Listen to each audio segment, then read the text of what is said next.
남왕국 유다가 멸망의 길을 가고 있을 때 신흥강대국 바벨론은 뜨는 해였고 애굽은 지는 해였습니다. 바벨론이 세력을 확장하고 있을 때 마지막 정복 대상은 애굽이었습니다. 남왕국 유다는 애굽으로 가는 길목에 위치해 있었습니다. 유다가 길을 열어주어야 쉽게 애굽을 점령할 수 있었습니다.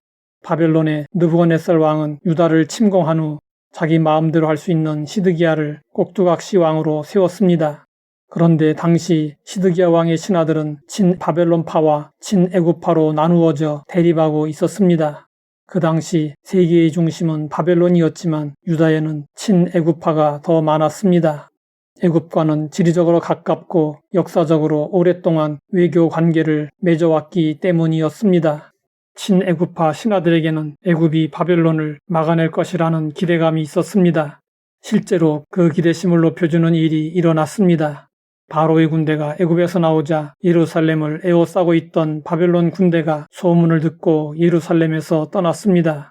애굽의 군대로 인해 바벨론 군대가 물러가자 친애굽파 신하들이 힘을 얻어 큰 소리를 치게 되었습니다. 이로 인해 시드기야 왕은 혼란에 빠지고 말았습니다. 바벨론을 따라야 할지 애굽을 따라야 할지 판단할 수 없었습니다. 우리나라도 강대국 사이에서 어느 쪽을 선택해야 할지 판단하기 어려울 때가 종종 있습니다. 우리도 인생길을 가면서 갈림길에서 어느 길로 가야 할지 결정하지 못하고 고민할 때가 있습니다. 이럴 때 우리는 어떻게 해야 할까요? 하나님은 예레미야 선지자를 통해 시드기야 왕에게 말씀하셨습니다. 너희를 도우려고 나왔던 바로의 군대는 자기 땅 애굽으로 돌아가겠고 갈대아인이 다시 와서 이 성을 쳐서 빼앗아 불사르리라. 예레미야가 이 말을 왕에게 전하고 성문을 나서는데 극단적인 민족주의자들이 예레미야 앞을 가로막았습니다. 그들은 예레미야가 갈대아인에게 항복하려 한다고 때리고 옥으로 사용하는 요나단의 집에 가두었습니다. 예레미야가 뚜껑 씌운 웅덩이에 들어간 지 며칠 만에 시드기야 왕이 사람을 보내어 예레미야를 이끌어내고 비밀이 왕궁에서 하나님께로 받은 말씀이 있는지 물었습니다.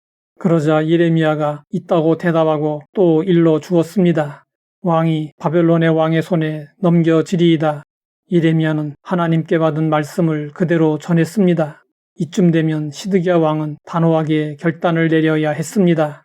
그러나 시드기야 왕은 여전히 미적거렸습니다. 시드기야가 결단하지 못했던 이유는 무엇이었을까요? 그의 왕의 자리 때문이었습니다. 바벨론으로부터 받은 왕이었지만 자신의 왕위를 지탱시켜주는 것은 그의 신하들이었습니다. 그런데 신하들의 대다수가 반바벨론 친애굽파였습니다. 시드기야 왕은 신하들의 눈치를 보느라 어떤 결정도 내리지 못했습니다. 그는 하나님의 말씀이 주어졌는데도 사람의 눈치를 보느라 방황하다가 하나님의 말씀대로 다시 쳐들어온 바벨론에게 나라를 빼앗기고 유다 왕국은 시드기야 왕을 끝으로 완전히 망하고 말았습니다. 예레미야 선지자는 그동안 유다가 살 길은 우상들을 버리고 여호와 하나님께로 돌아오는 것이라고 외쳤습니다. 또 하나님께서 유다 백성들을 징계를 통해 새롭게 하시기 위해서 바벨론 군대를 보내신 것이니 그 과정을 겪어야 하며 포로 기간은 70년이 될 것이라고 분명하게 밝혔습니다. 하지만 거짓 선지자들은 유다 백성들이 바벨론으로 끌려가더라도 2년 만에 돌아온다고 했습니다. 이로 인해 예레미야 선지자를 통해서 전해진 하나님의 말씀은 외면당했고 예레미야는 바벨론에 항복하려 하는 매국노 취급을 받았습니다. 그러나 예레미야는 사람을 두려워하지 않고 하나님의 편에 섰습니다. 예수님은 말씀하셨습니다. 몸은 죽여도 영혼은 능히 죽이지 못하는 자들을 두려워하지 말고 오직 몸과 영혼을 능히 지옥에 멸하실 수 있는 이를 두려워하라.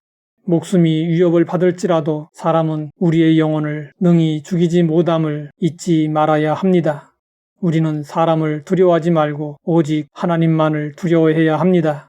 예레미야는 박해받은 선지자의 대표적인 인물이었습니다. 선지자들에 대한 박해는 최종적으로 예수님의 십자가로 나타났습니다. 우리가 하나님의 뜻을 알면서도 결단하지 못하고 망설이고 있다면 그 이유는 무엇일까요? 우리는 그 이유가 무엇인지 생각하고 우리 마음을 살펴보아야 합니다. 기도의 자리는 욕심과 번민을 녹이는 자리입니다.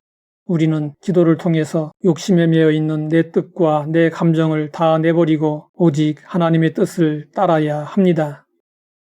하나님 아버지, 결단하지 못하는 우리를 살펴보게 하시니 감사합니다. 사람들을 두려워하지 말고 하나님의 뜻대로 행하게 하옵소서. 예수님의 이름으로 기도드립니다.